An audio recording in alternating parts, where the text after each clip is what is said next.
Welcome to Family Basics 101. I'm Dr. Bruce McClure, and as we conclude our 5-part series on premarital counseling, today we will talk about the wife's view or the future wife's view of men. The larger volume of documents will show that men perhaps have a faulty view of women. We get that. We must never conclude, however, that all females are willing to accept a healthy attitude about men. Much like men, women are also programmed to view men in a specific manner. The conclusion that is often reached by females about men is driven by what is observed rather than what is written. So for the most part, the conclusions that women reach about men are the conclusions that they have observed, not necessarily about the specific male they are contemplating to marry, but the conclusions they have observed about men overall in their own lives, in their own families. As a female, the question that must be raised is, are you coming from a family that regardless of what a male does correct, he is not to be respected and reverenced regarding what he has done successfully?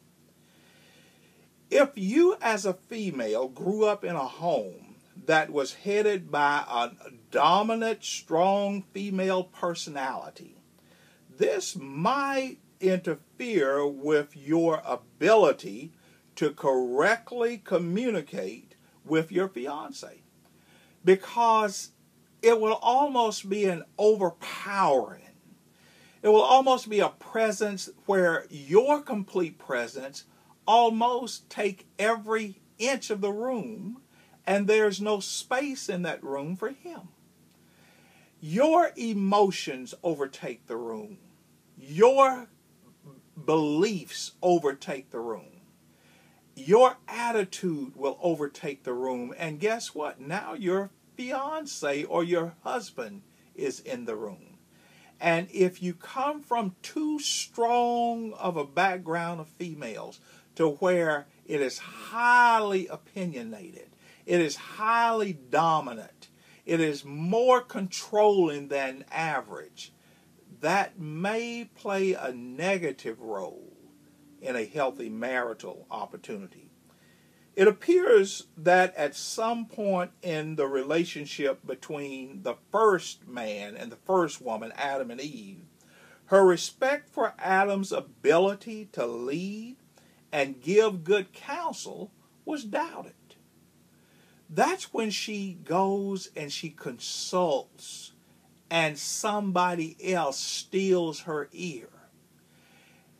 And in the process of her consulting with someone else and someone else stealing her ear, that individual, Satan, put doubt into her mind, not just about her husband's ability to lead, but also about the God who created her husband.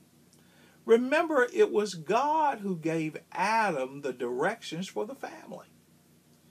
And yet, Eve, the wife, is doubting what her husband is saying to her. But what he is saying to her has come from God himself. Apparently, Eve became resistant to the idea that one who looked like her and talked like her had any right to tell her anything.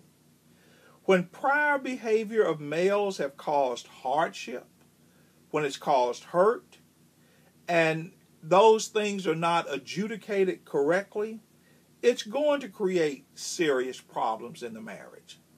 I'm not talking about men who have hurt women. I'm not talking about men who have emotionally abused women. I'm not talking about men who have ignored the presence of women and their value.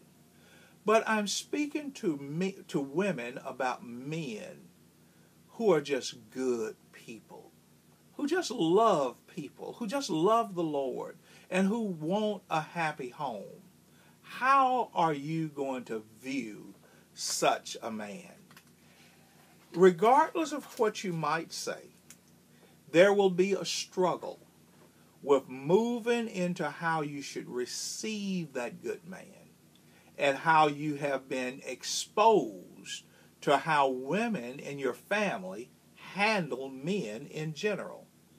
If a female is reared in a family where the male was loving, kind, gentle, godly, it is only reasonable for her to aspire to marry a man with similar qualities. Now, too often, however, females who come from abusive homes are not able to respond properly even to godly behavior from men. How do you handle your view of men? Some say, well, just give me a God-like man. But how are you going to handle that God-like man if you have been mistreated by ungodly men? Are you going to be able to see that this person is indeed different? How do you view males? Do you see men as being created in the likeness of God? Are you able to listen to suggestions of men without being defensive? Are you able to encourage men without feeling inferior? Are you able to accept a compliment from males without being offended? Are you able to ask a male to do those things that you cannot do and yet not feel as if you're manipulating that male? When you look in the book of Ephesians chapter 4, verse number 26, it's God who says to the husbands, love your wives, even as Christ loved the church. Are you able as a female to receive a male who's going to love you emotionally? Are you going to be able to receive that male as one who's going to love you unconditionally as a female? Are you going to be able to receive that male as one who's going to love you as he would love God? Are you going to be able to receive that male as one who esteems you highly? It's your view of men that will likewise lend itself to the wholesomeness of the marriage. I'll see you back in class again next time. Don't be late, and don't skip class.